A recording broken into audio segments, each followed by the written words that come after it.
in the mirror, you see your eyes, mouth, teeth, hair, ears, and nose. Your muscles and bones give you a real good place for you to wear your clothes. You got your lungs and stomach and brain and heart, and what we think and feel is a very important part of how we put together why we do what we do, why I look like me and you look like you. It's a bunch of neat stuff. It's fun to know. Watch, listen, and learn with head to toe.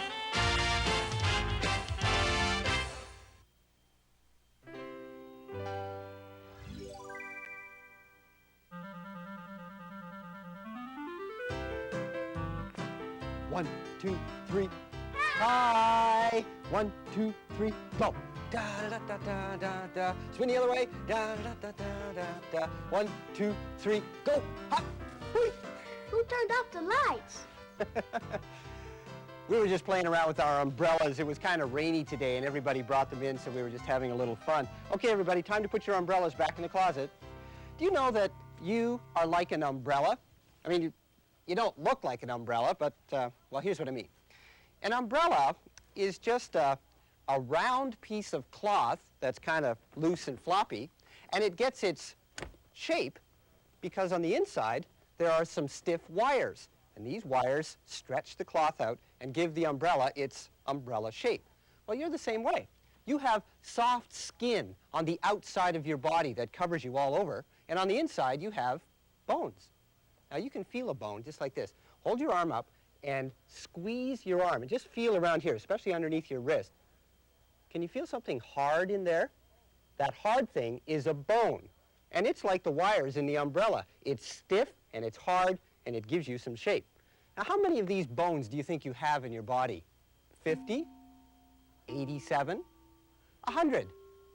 More than 200? Did any of you guess more than 200? Well, if you did, you're right. Now, it's hard to imagine that we have that many bones inside our body. I'd like you to meet someone who can show us just how many bones we really do have. This is Mr. Bones. Hi, Mr. Bones. Nice hat. You ever seen one of these?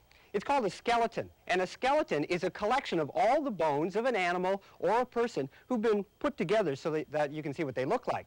Now, this skeleton isn't real, it's just made of plastic, but it shows you all of the bones that make up the human body. Now, were you already guessing that this was the skeleton of a human body before I told you that? I mean, look at it.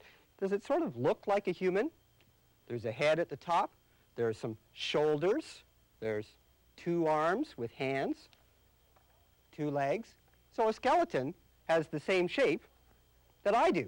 And that's one of the things that a skeleton does. It gives you your shape. Now here's another skeleton that has a different kind of shape. Where do you think this skeleton came from? It doesn't look like a human person.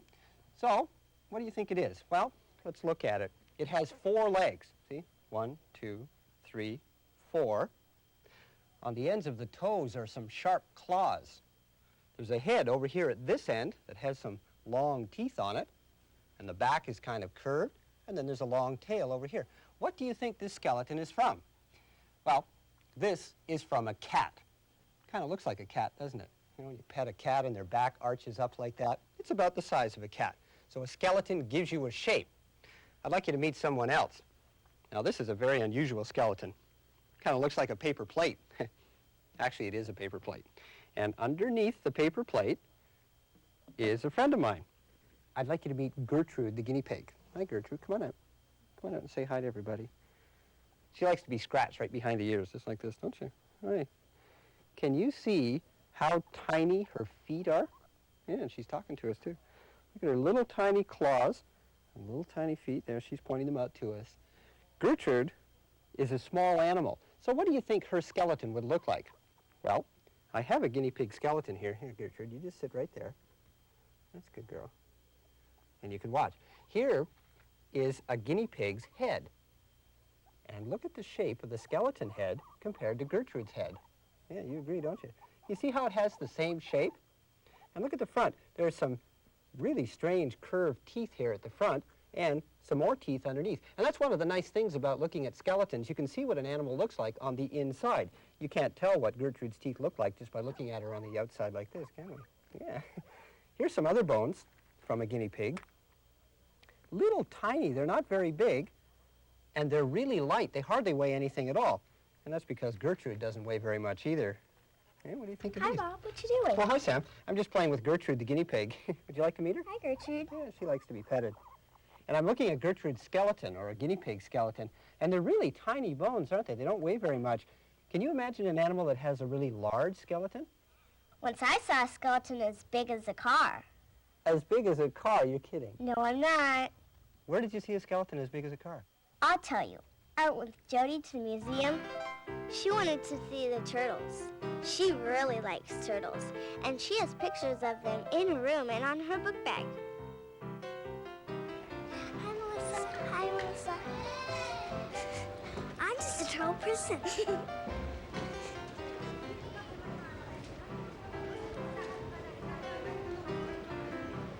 But before we even got to the turtle room,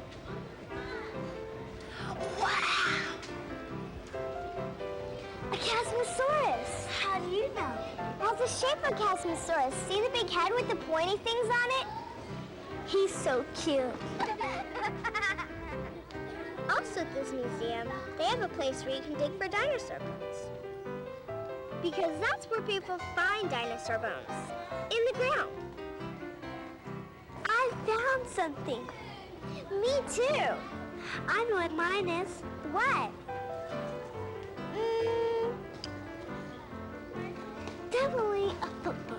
Are you sure? No, I'm definitely just guessing. We had so much fun looking at the bones, we forgot to see the turtles. Guess what I have? I'll give you a hint. It's an animal. I'll give you another hint. It's a kind that doesn't have any bones. Give up? A worm. Worms are kind of floppy-like, and you can almost tell they don't have any bones. They aren't stiff, and they can't stand up. Do you ever wonder what it would feel like if you didn't have any bones? Well, Mr. Bones can show us all about joints. Let's start with the elbow joint that I had in my arm. Here's his arm, and you can see that there's a really stiff bone up here, a big one. That's the top part of the arm. And there are some really stiff bones down here. That's the bottom part of the arm. And where they join together, that's the joint. That's the part that moves, and that's the part that bends at the elbow so that we can do this. Now, there are lots of other joints in Mr. Bones here. Now, Arnell, what part of your body did you say you could move? A neck. Your neck. Well, look at Mr. Bones' neck. He's got all kinds of bones up here, and where they join, he can move his neck around. And Louisa, what did you move? My hand. Your hand. Can we find his hand? There it is. Sure, and his hand can go up and down like that. How's your hand move? That's right. And that's where some bones come together so that they can move. And Sam, what did you move? I said I could bend my fingers. Let's look at Mr. Bones' fingers. Yeah, see, you move your fingers, and where these bones come together, they move, and those are joints. Even though the bones themselves are very stiff, the joints are where they can bend, and that's so that we can bend. Can you find any other joints in Mr. Bones' body? What other joint? His knees, right, yeah, look, he's got two knees. Where's your knee? Where's your knee? That's this one down here, right? Big joint right there. What does this part of the body right here remind you of? A cage? A cage, that's right, Arnell, and that's because it is a cage, and we call it the rib cage, all these bones right here. And inside the cage is one of these. You know what this is, what it looks like? You know? It looks like a heart, and the human heart looks something like this, and it's very soft and very delicate, and it could be hurt. So to protect it, it goes inside the cage. So we're going to give Mr. Bones a heart, and your heart sits right about there. And there are some other things in there like lungs, and they're very soft, and so they're protected by these bones of the rib cage. Can you feel your rib cage? Just feel down your side, just tap it a little bit, and you can feel those hard bones that protect your heart and your other organs. And there's one other part up here at the top. Why do you think we have a hard bone at the top of our head? Because you have a brain. We all have brains, right? And brains are very soft, too, and we don't want to hurt them, so they're protected inside the skull. And if you just tap your head just very lightly, you can feel that hard bone that's in there. So our bones also give us protection. I'll get it.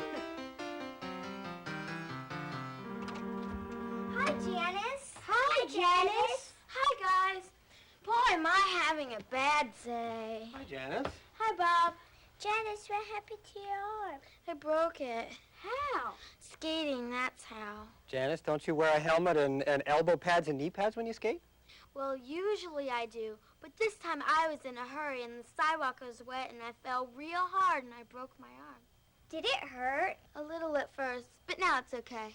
Well, that's why we have to think about safety. Because even though our bones protect us, we have to protect our bones as well.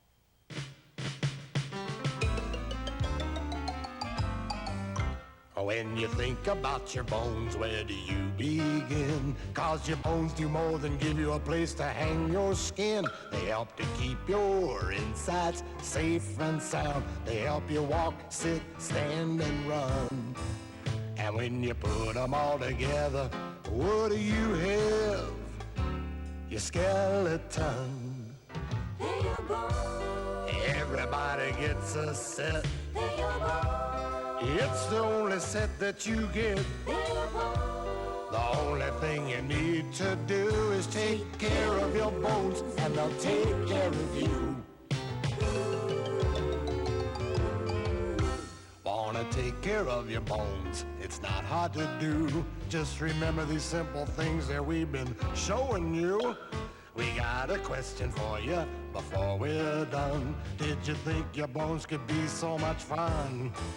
And did you ever really think you know this much about your skeleton? They're your bones. Everybody gets a set. They're your bones. It's the only set that you get. They're your bones. The only thing you need to do is Take care of your bones and they'll take care of you. just take care of your bones. They'll take care of you. Here are 3 different drinks. Which one do you think is best for your bones? We have apple juice, we have cola, and we have milk. Which one is best for your bones? Answer is right, milk. Sure, lots of people tell you that milk's good for you, but they never tell you why.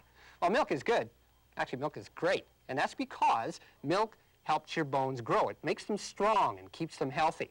Actually, there are some other foods that are good for your bones, too. I have some over here in the fridge. One of them is cheese, and that's because cheese is made from milk. And the other one, I have one more here. This is, let's see, it's in here somewhere. There it is. Yogurt. Yogurt's made from milk, too. And it's, hey, what happened to the cheese and milk? Sam, what are you doing down there? I'm just having some bone food. Bone food? Ah, delicious. Well, why don't you just share your bone food with Arnell and Louisa? Come on, you guys. Let's have some bone food here and have a little party. Okay, here you are, Louisa. You can have some bone food. Thank you, Bob. You're welcome. And here you are. Have some for your arm there. You need a little extra there. Thank you. You're welcome. Here you are, Arnell. You have some bone food. Thank you. You're welcome. Everybody, eat up. Enjoy your bone food.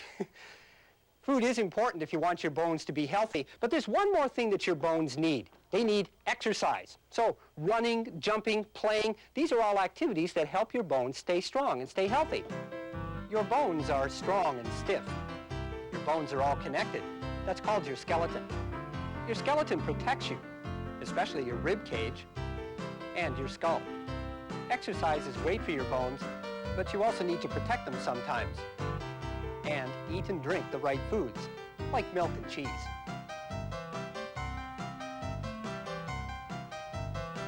There, finished. So what did you write, Sam? I wrote, Dear Janice, when I told you give me a break, I didn't mean this. Signed, your arm. Oh, poor Sam.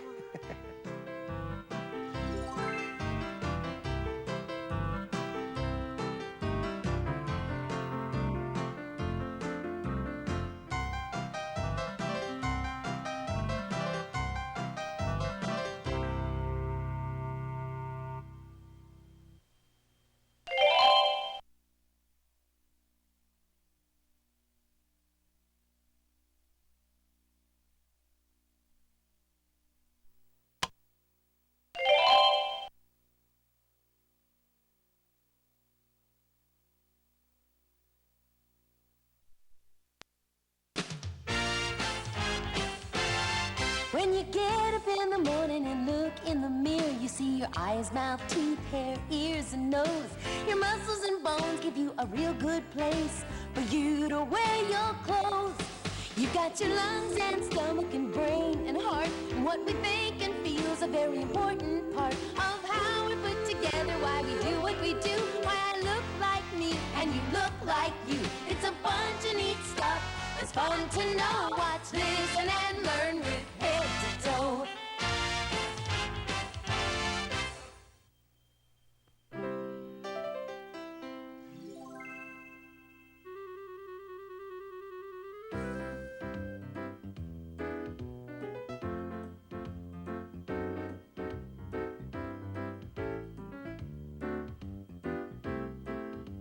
Well, that looks like fun, doesn't it? Would any of you like to walk in space? Yeah. You don't really walk.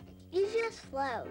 Boy, I'd sure like to be up there floating around and having fun in space. But I have a question. Why do astronauts have to wear those spacesuits all the time? Does anybody know?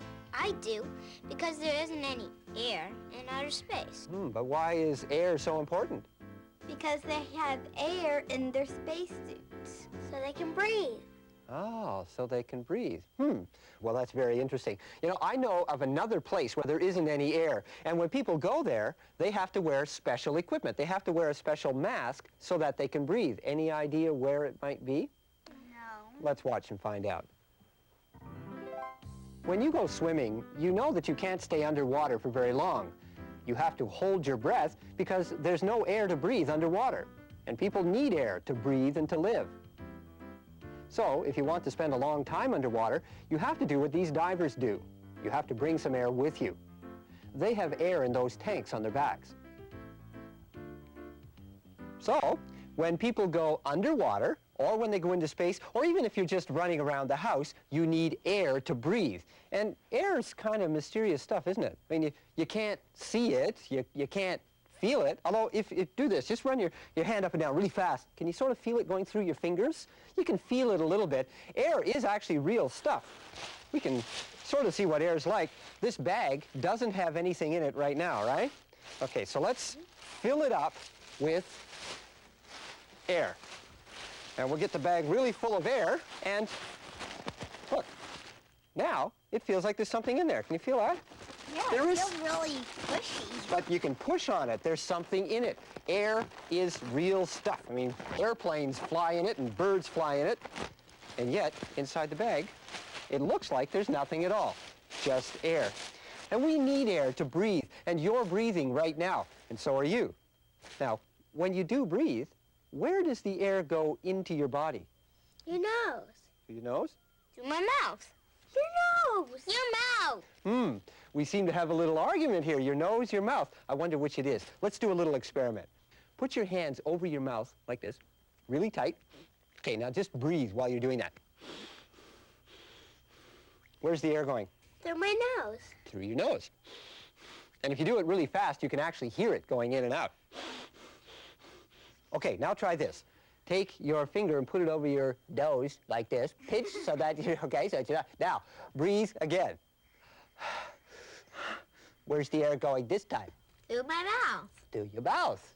So you're both right. Yeah, you're both right. The air goes into your nose or into your mouth or both. And actually, it's a good thing that it can, because sometimes when you have a cold, your nose gets all stuffed up and you can't breathe through your nose. So it's a good thing that you can still breathe through your mouth. Well, if you need to breathe the air in through your nose and your mouth, where does it go then? Where does it go inside your body? Want to find out? Everybody up. Let's try this. And you can try this as well. Put your hands on your side. Sort of put them like this, okay? Just feel your chest. Now, take in a really deep breath. You ready? 1, 2, 3, in. Hold it. Do you feel how your chest gets bigger when you do that? Okay, now let it out. And when you let it out, your chest gets smaller. Okay, breathe in one more time. When you breathe in like this, all the way in, the air goes in through your nose and mouth and into two large bags that are inside your chest called your lungs. Would you like to see how your lungs work? Come on, I'll show you how your lungs actually do that. Can we breathe out? Oh, Oh, yes, yes, yes, you can breathe out. You can breathe out now. Okay, don't hold it in like that. Now, let's see how your lungs really work inside your chest. Come on. Now, if you could see inside your chest, that's what your lungs look like, these two pink bags right here. And when you breathe, these bags fill up with air. And the red thing that's in the middle, that's your heart. So your lungs kind of wrap around your heart like that. Now, the way they work is something like, well, it's sort of like this. Naomi, can you blow that balloon up? When you breathe in, your lungs get bigger, like the balloon, because they fill with air, and then let it go.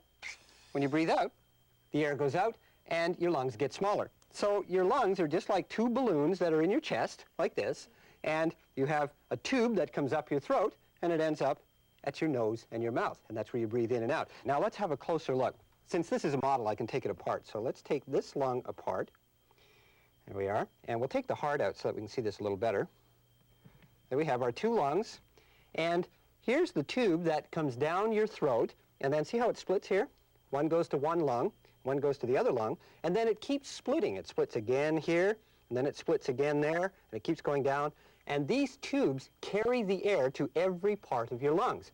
And then, see these little tiny spots there? You can just barely see them. The tubes lead to what are called air sacs. And they do just what their name means. They take in and they fill up with air. Let's have a closer look at the air sacs. As it fills up with air, an air sac does a wonderful thing. It takes something out of the air, a special gas, and it puts that special gas into your blood. What is this special gas?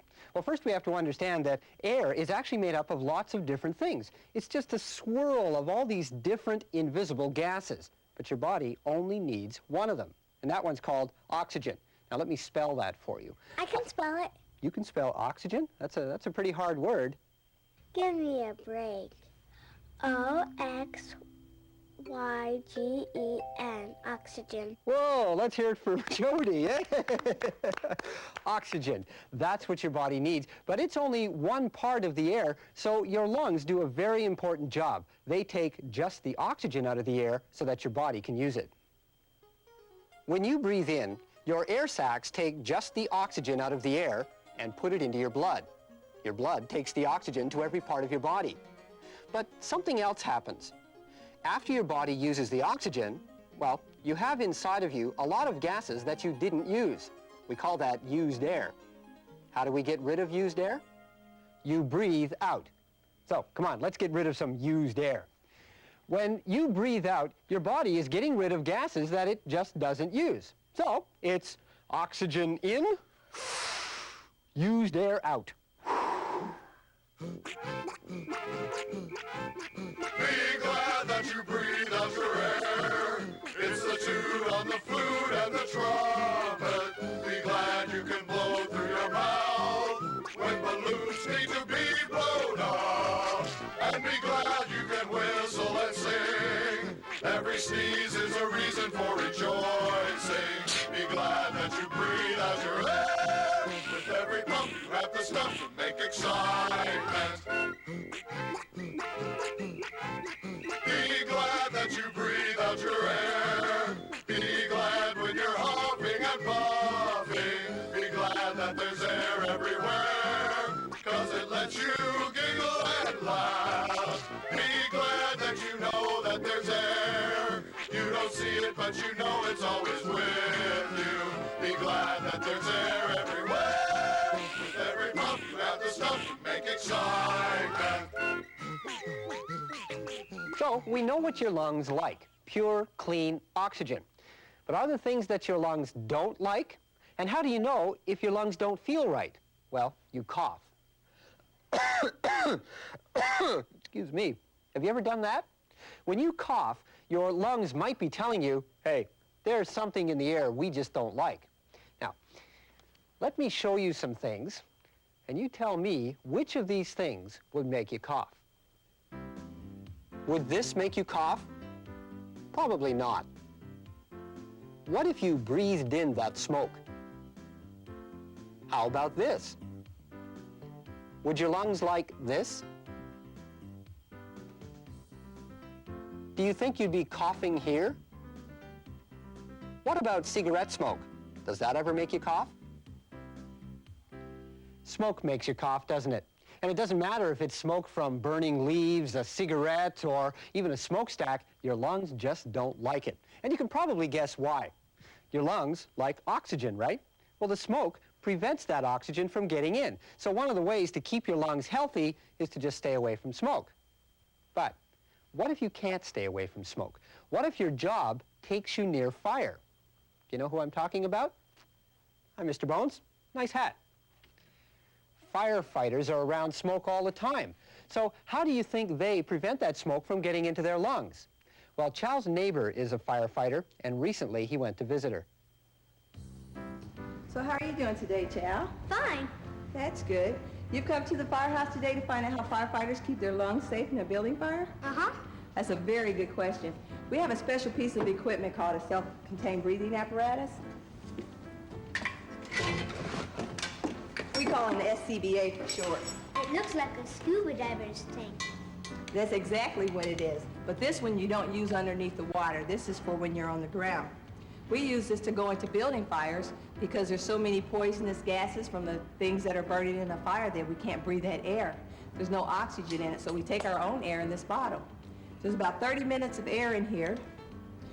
Air comes out of the tube and it goes into the mask, okay? Would you like to try it on? Sure. Okay, be careful, it's kind of heavy. Whoa, this is heavy. Okay, let me help you hold it. Okay, first thing you have to do is make sure that it's on, okay? Then you put the mask over your face and you breathe it in. There's a plastic shield on there so you can see what you're doing. You feel the air? Uh-huh. See, this is clean air. It's not the air that you're going to breathe in a house that is burning. This feels funny. Let's turn it off.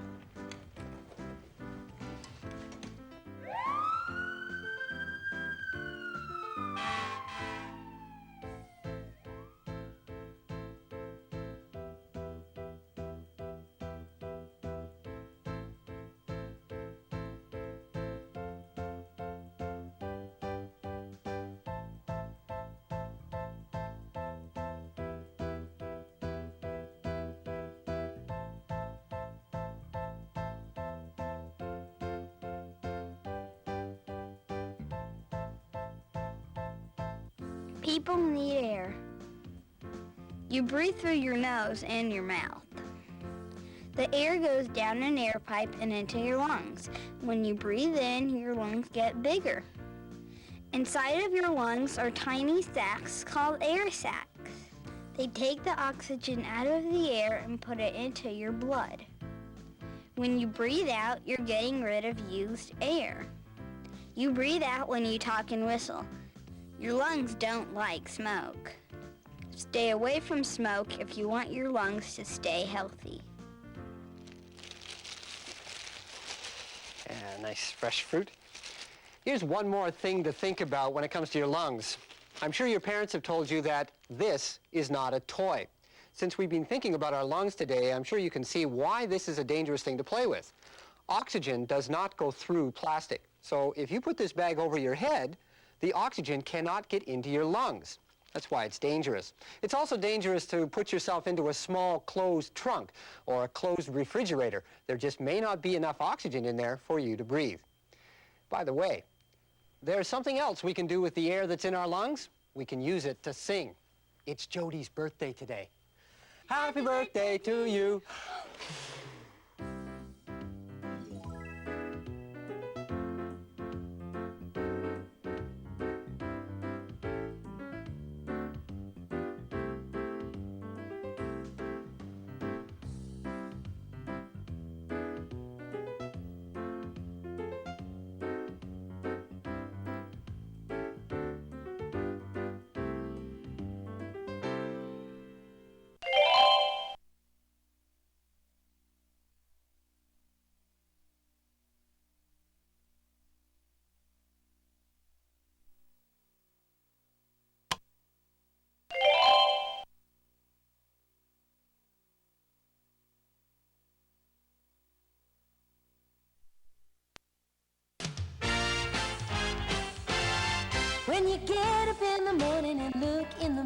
You see, your eyes, mouth, teeth, hair, ears, and nose. Your muscles and bones give you a real good place for you to wear your clothes. You got your lungs and stomach and brain and heart. And what we think and feel is a very important part of how we're put together, why we do what we do, why I look like me and you look like you. It's a bunch of neat stuff. It's fun to know. Watch, listen, and learn with head to toe.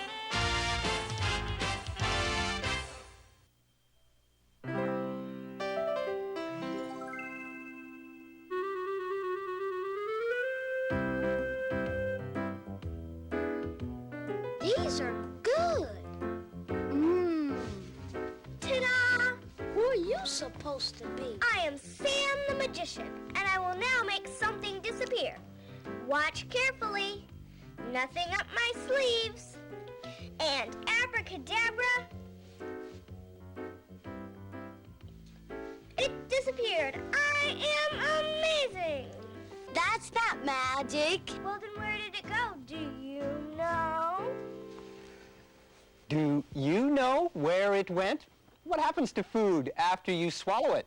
Does it just disappear like magic? Oh, I know where it goes. Food goes down to your stomach. Well, you're right, Arnell. Food does go to your stomach, but how does it get there? And what happens to it after it's in your stomach? I don't know. Well, why don't we find out? Let's think about the amazing trip that food makes when it's inside your body. Come on, I'll show you. Isn't this neat? Yeah. This is what it would look like if you could see inside your body. And here are the organs that help you digest food. There seems to be something missing over here. We don't have a head. And we need a head because that's where the trip that the food takes begins. Who wants to be the head? I will. Okay, Diego, come on back. You can be the head. Good. Now we have a nice head. Get right in there. So, Diego, how you doing today? Say you're hungry. I'm hungry. Hungry, huh? What's it feel like to be hungry? My stomach is growling and I don't have any energy. And all I can think of is getting some food. Excellent. Isn't it amazing how your body tells you that it needs food? You can actually feel it. So, Diego, would you like a muffin? Yes, please. Coming right up. Here we are. This is the beginning of a very long trip for this muffin. Now, where does it go? In his mouth. In the mouth. Open wide. Up. Well, we're already seeing the first thing that happens to the food. You chew it up. Now, when you chew, your teeth act like knives, and they actually cut the food into little tiny pieces. But there's something else that happens inside your mouth. Your mouth is wet, and that liquid that's in your mouth helps make the food soft. So we'll just add a little bit of liquid here. So your teeth cut it into little pieces, and the liquid in your mouth makes it soft until it looks, well, something like that. And once it looks like this, you're ready to swallow. Have you swallowed your muffin, Diego? Yes. Okay, when you swallow, it goes down your throat. So right now, these little pieces of food go down a tube that's inside your throat, and when you swallow, they go down and down and down until they end up inside, Arnell, what? In your stomach. Right. And there's your stomach right there, and that's where the food goes, but the trip isn't over yet because something else happens inside your stomach. Your stomach also has liquid in it, so we add a little bit more to our muffin, and your stomach can move, and it does something like your teeth. It sort of grinds the food up into even smaller pieces.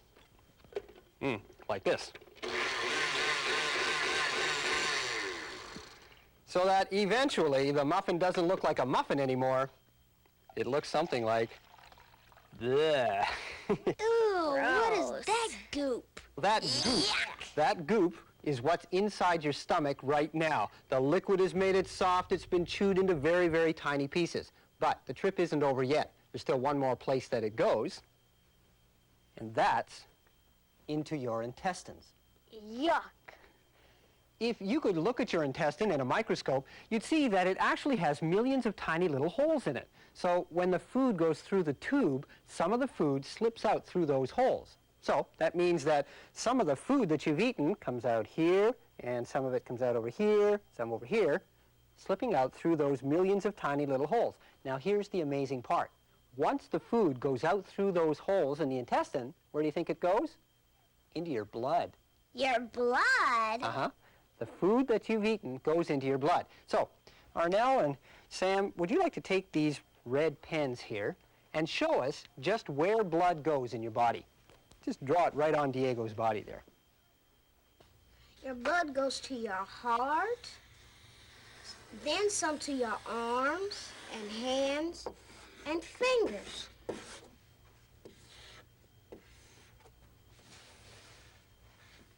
Some blood goes down your legs and to your feet.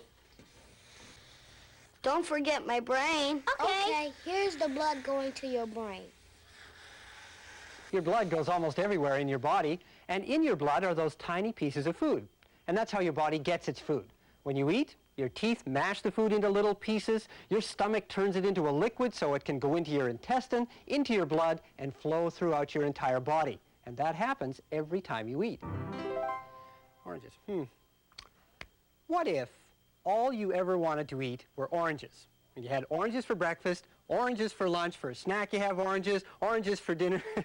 You'd get tired of oranges pretty fast, wouldn't you?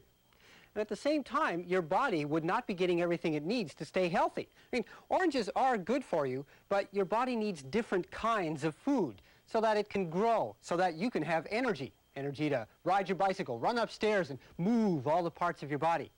But how do you know which are the right kinds of food to eat? Well, the kids can help us find out. Arnell, Sam, Diego, come over here. Hi, guys. Hi, Bob. We made the basket for the 5 food groups. That's great. What's a food group, Sam? It's a lot of different foods that are alike, like milk. That's all the foods that come from milk, like yogurt and cheese and ice cream. Milk are good for your bones and teeth. And vegetables.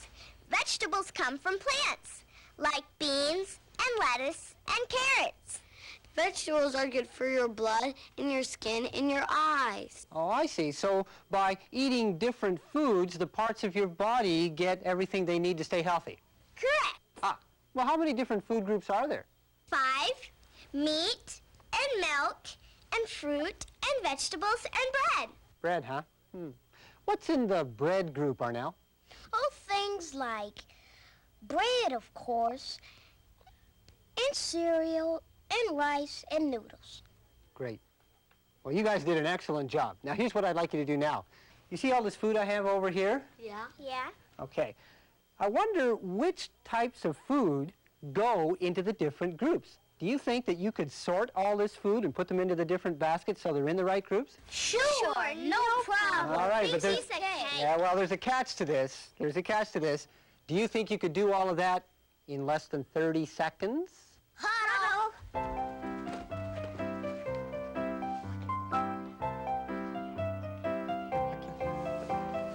Yeah, we can do it. Okay. Are you ready? Go. Chicken, meat, peas, vegetable, carrots, vegetable, raisin bread, bread, potato, peas, vegetables, raisin bread, fruit. 5 seconds. Fish, meat. All right. Congratulations, you finished. Yay! Under 30 seconds. Now, let's see what ended up in each basket. In milk we have yogurt and ice cream and milk. And in meat we have chicken, fish, and peanut butter. And in vegetables, we have peas and carrots and lettuce. And in fruit we have apples, oranges, and bananas, and a loaf of raisin bread. And in bread we have crackers and a loaf of raisin bread. Perfect. What's neat is that you can see that there really are 5 different groups of food. So, if you want to stay healthy, just make sure that you eat food from all 5 groups every day. And that way you're sure that your body has everything that it needs to be healthy and grow strong. Our friend Chow learned about the 5 food groups earlier this week. He went to a place where food comes from. He visited a farm. So we grow most everything we eat right here on the farm. You never go to the grocery store? We go to the grocery store sometimes, but most everything we eat's right here on the farm. I don't see the 5 food groups. I tell you what, you're gonna be here on the farm all day. You look and see if you can find the 5 food groups. I will. We're gonna see the first one right in here. Okay, Chow, now we got the cows in. Let's see if you can't find one of the 5 food groups in here. Which one's that? Milk. Right. How would you like the milk? Sure. Grab a hold of the top and squeeze down. That-a-way. Here, you sit down and milk the cow. This is fun. Yeah. There you go. Now you're getting milk from the cow. We use milk on our cereal. We make butter out of milk. We make cheese out of milk. And ice cream? And ice cream. These look good, Chow. See if you can find one. Yeah, these look really pretty. Good. Let's go wash them.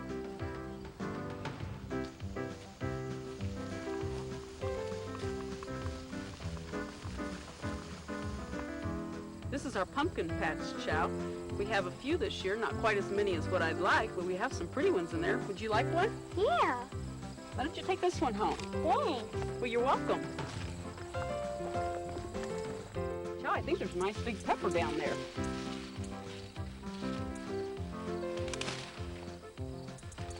Oh, yeah, that's a nice one.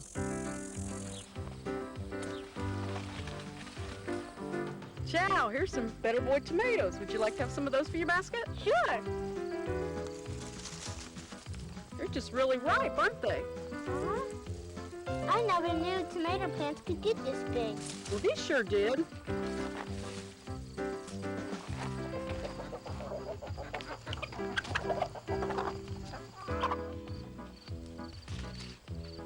Ah, green beans, the vegetable group. They sure are.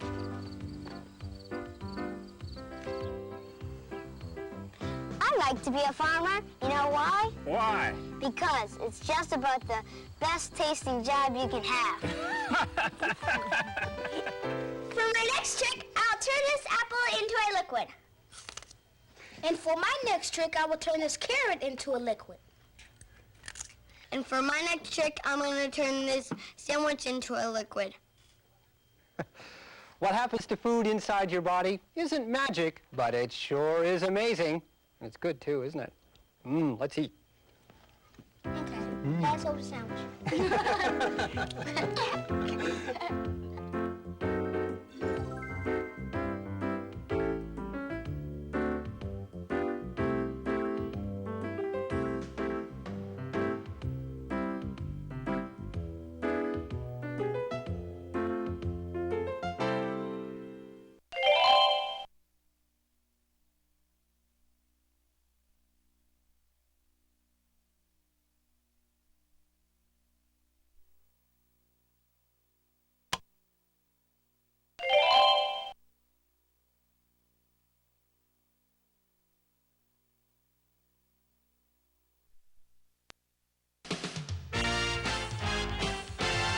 When you get up in the morning and look in the mirror, you see your eyes, mouth, teeth, hair, ears, and nose. Your muscles and bones give you a real good place for you to wear your clothes. You got your lungs and stomach and brain and heart, and what we think and feel is a very important part of how we put together why we do what we do, why I look like me and you look like you. It's a bunch of neat stuff. It's fun to know. Watch, listen, and learn with head to toe.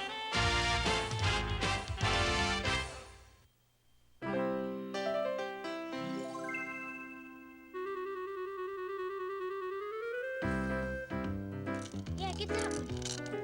Right there, yeah. Good. Got it. Oh, hi. What? The show started. Oh, hi. Where's Bob? Bob's not here at the moment. Where did he go? Bob had to go to the bathroom. Ah, yes, hi everybody. What's so funny? Bob, the show started. The show? Oh, hi. Sorry I wasn't here earlier. Well, actually I was here earlier, but then I had to go, You had to go to the bathroom. Well, thanks for telling everybody, Sarah. You're welcome. Oh, well. That happens, doesn't it? A couple of times every day you have to stop whatever you're doing and go to the bathroom. Well, it's nothing to be embarrassed about, really. Everybody does it. And when you go to the bathroom, your body's actually doing something very important. Well, I guess today's a good day to think about why we have to go to the bathroom. And I know a good place to start. Some of you may have seen an earlier program where we talked about what happens when you eat something. I saw that show. Oh, it's great, Chow. Maybe you saw Diego eating a muffin. How'd you like to tell us and remind us what happens after you do eat something? Sure, that's easy. The first thing you do is chew. Your teeth break food into little pieces, and the liquid in your mouth makes it soft. Then you swallow. The food goes down a long tube to your stomach. Your stomach mashes it and adds liquid, and soon your food is turned into a soupy liquid. It looks like this. Then it goes into another long tube. That's your intestine. It has a lot of tiny holes, and little bits of food go through the holes and into your blood. Thanks, Chow. That was great. Well, our program told us what happens to food that's inside your body, but it left out one very important thing. What? Come on, I'll show you. Let's do an experiment to show what happens to food when it's in your intestine. Here's a bowl, and over the top of the bowl there is a piece of cloth. And can you see how the cloth has some holes in it? Now those holes are like the holes in your intestine. Now these holes are a lot bigger than the real holes, but that's just so that we can see it. Now when the food goes into your intestine, it goes through the holes and it goes into your blood. Well, let's get some food here. Before it gets to the intestine, it's in your stomach. So here's what used to be a muffin inside our stomach here. And let's suppose you're really hungry. You want to have another one. So Naomi, do you want to take this muffin and just grind it up there inside the stomach? Now your stomach adds fluids to that food to help break it down. Hello, Bird. Hi, Bob. So we'll just add a little bit of fluid here. And then your stomach churns that food around so that it'll break it down even further. So you want to churn up the stomach there. Ah, there it goes, and turns our muffin into a nice sloppy goop. Okay, now it goes into the intestine. So let's see what happens when it gets to the intestine wall. Naomi, just pour it right on through the cloth there, and let's see what happens. So, what happened? All of it didn't go through. That's right. Look carefully. You can see that in the bottom of the bowl, some of it did go through, and that liquid that does go through goes into your blood, and then that goes through your whole body, and that's how your body gets food. But your body doesn't use all of the food that you eat. And we have a name for that. That's called waste. And because your body doesn't use the waste, it has to get rid of it somehow. That's why we go to the bathroom. That's right, Sarah. That's why we go to the bathroom. Since your body doesn't use all of the food that we eat, it has to get rid of the waste. And to show you just how it does that, let's go to a model. It's just over here. This is a model of what the inside of your body looks like. Say hi to Kathy. Hi, Kathy. Now, this part down here, that's where the food goes after you eat it. It's the soft part of your tummy. Can you feel this part right here? Feel how it's kind of soft down there? Yeah, that's this part here.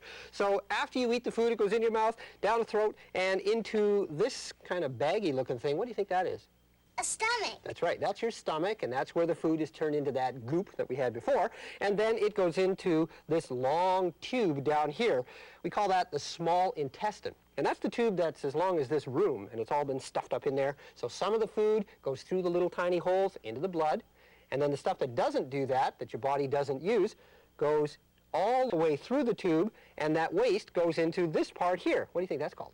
A large intestine. Yeah, that's right. It's the large intestine because it's larger than the small intestine, and then that waste goes all the way around here, and the large intestine holds onto it until we need to get rid of it. That's when we go to the bathroom. And that's when we go to the bathroom. That's right. I'll get it! It's Pete! Hey! Hi, Pete. How's it going? Bob. Good to see you. What brings you to this part of the neighborhood? Well, I just thought I'd stop by and see what you all were thinking about today. We're going to the bathroom. Excuse me? No, we're thinking about how your body gets rid of food that it doesn't use. Amazing. I can't believe this, but I once wrote a song about that very subject. You did? Most people write about love or the moon. I wrote a song about waste. Wow. Well, can we hear the song? Yeah! Twist my arm, maybe. Oh, okay, I'll do it. Oh, wow. Okay. You want to play along with me, Yeah, Bob? sure, I know sure. you play guitar. Yeah, okay. I'll try to follow you here. See if we can make this happen. Let's see. It's been a while. Let me see if I remember this. Okay. When you have a meal, you sometimes feel you can eat every bit of the food. But when the eating starts, you always find parts that aren't supposed to be chewed. There's always something left over, the part that you don't eat, like the stem and the pit and the cob and the grit and the bone in the middle of the meat. Yes, there's always something left over. It sits there in a clump. So you put it in a can and then the garbage man takes it to the dump. Yes, you put it in a can and then the garbage man takes it to the dump. Now after you eat and you're feeling real neat, your intestines have work to do. But soon you feel, hey, part of that meal is moving all the way through. 'Cause there's always something left over, the part you don't digest. Your body's use only part of the food and leave behind the rest. Yes, there's always something left over. It sits there in a glop. That's when you know I've got to go, and the bathroom's your next stop. Help me now, guys. That's when you know I've got to go, the bathroom's your next stop. All right. Great song, great song. Thank you. Pete, that's got to be the silliest, the most wonderful song I think I've ever heard. Well, I'd have to admit, it probably is the best song I've ever written about waste. Well, you don't hear too many songs about that subject. Well, it's getting late. I better be heading out. Oh, well, thank you very much for dropping by, Pete. Thanks for the song. That was Thank great. you. Good to see y'all. Okay. Bye. Bye. Bye. By the way, Chow, can you tell me where the bathroom is? Right around the corner. Thank you. Bye, Pete. Bye. Well, so far we've only been talking about one kind of waste that your body produces. That's the solid waste. But you know that when you go to the bathroom, you also produce a yellow liquid. You know what I mean. Sometimes you just produce the yellow liquid, sometimes just a solid, sometimes it's both. Do you know the name of that liquid? Well, it's called urine. And urine is produced by a different part of your body, but it's also a waste product. Let's go back to Kathy over here. Now here's the small and large intestine. They produce the solid waste, but if we take them out, you can see just behind them there are two other little organs, these purple things here. Those are called your kidneys. And if you want to find out where your kidneys are in your body, just put your hands on your waist like this until your fingers are almost touching behind your back. One kidney is underneath your hand here, and the other kidney is under your other hand back here. Now, after food goes through your blood, the blood needs to be cleaned and get the urine out. Well, that's what the kidneys do. They clean the blood, they produce the urine, which is the leftover waste that your body doesn't use, and then it goes down these tubes here and here and into another part that's called the bladder. And the bladder is really nothing more than just a little bag. It's sort of like this balloon that's filled with liquid. And when that bladder fills up, that's when you need to go to the bathroom. And when you do need to go to the bathroom, the bag empties and you produce the urine. It's kind of neat how your body tells you how you need to go to the bathroom. You just don't feel very comfortable. Well, if you do get that feeling of discomfort, go. It's not good to try to hold it back. So your body produces waste by itself, it gets rid of waste by itself, but you can also help because there are certain foods that actually help your body to get rid of waste. What kinds of foods? Well, Janice went to the store to find out. Hi, Janice here, Kid Reporter. Today I'm at the grocery store asking people what food helps your body get rid of waste. Excuse me, Yes. what makes waste? Doesn't everything make waste? Can you tell me what makes waste? Well, gee, I never thought about that before. Have you ever thought about that before? No, I hadn't thought about that before. Excuse me, can you tell me what makes waste? That's easy. We learned it in school. I'll show you. Dad, I'll be back. I'm gonna be on TV. Hi, Mom. Oh, and by the way, this is Tiffany. Hi. Well, look, everything in these aisles helps you get rid of waste. That's because fruits and vegetables have lots of fiber. What's fiber? Well, it's kind of hard to explain. It's like some foods just go through your stomach and intestine really easy. Fruits and vegetables and anything with whole grain, like this loaf of bread. Oh, I see. Can we do anything to help with our liquid waste, Tiffany? Definitely. It's good to drink lots of liquids. Like juice. And milk. And just drinking lots of water helps your kidneys make urine. Well, thanks, Tiffany. You're welcome. So that's the scoop. Foods with a lot of fiber like fruits and vegetables help your body make solid waste. And drinking a lot of liquids help your kidneys make urine. And now back to our studio. Your body makes two kinds of waste. When you eat, the food goes to your stomach and then into your small intestine. There, most of it goes through tiny holes and enters your blood. But some of the food is left behind. That's solid waste. Solid waste goes into the large intestine, and you get rid of it when you go to the bathroom. Liquid waste, also called urine, is made in your kidneys. Your kidneys clean your blood. Urine flows from your kidneys to your bladder, which holds it until you go to the bathroom. Some kinds of food help your body make waste, like fruit and vegetables and whole grains. These foods have fiber, and that keeps your stomach and intestines working really well. And drinking a lot of liquid helps your body make urine. Well, Sarah, do you think there's anything else we need to mention about waste? Yes. What's that? It's your turn to clean out the cat box.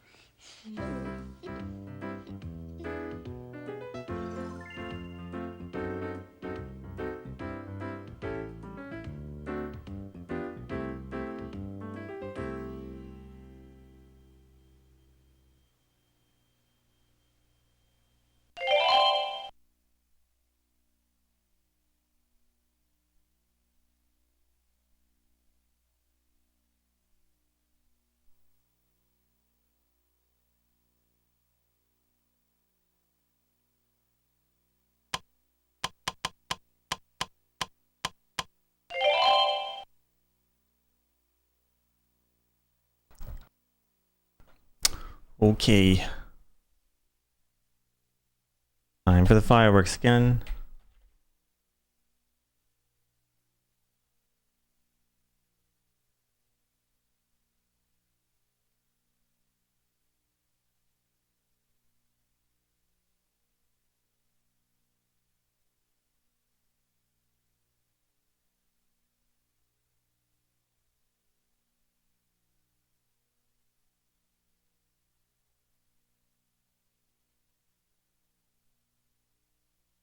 Very educated now.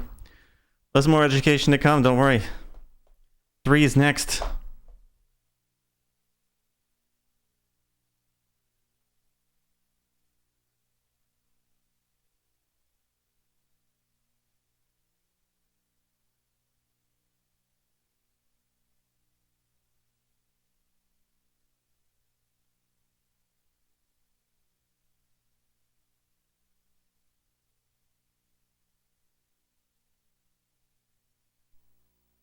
Alright guys, that's Head to Toe 2 for the PlayStation.